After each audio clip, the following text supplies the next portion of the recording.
आर्मीच्या हातामध्ये बंदूक असते तर जमिनीवर न लढतो, बरोबर? परंतु हे लोक जहाजावरनं आपल्या परकीय शत्रूचे आक्रमण करतात आणि त्यांना त्या ठिकाणी सामना देतात. तर आता ती मुलं तुमच्यासमोर बोलतील.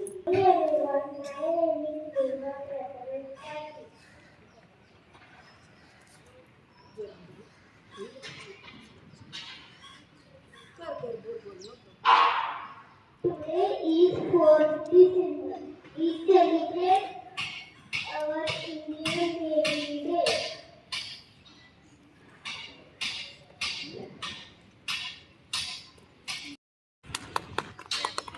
माझे नाव राजेश्वरी शिल्पा अजिबात शिंदे.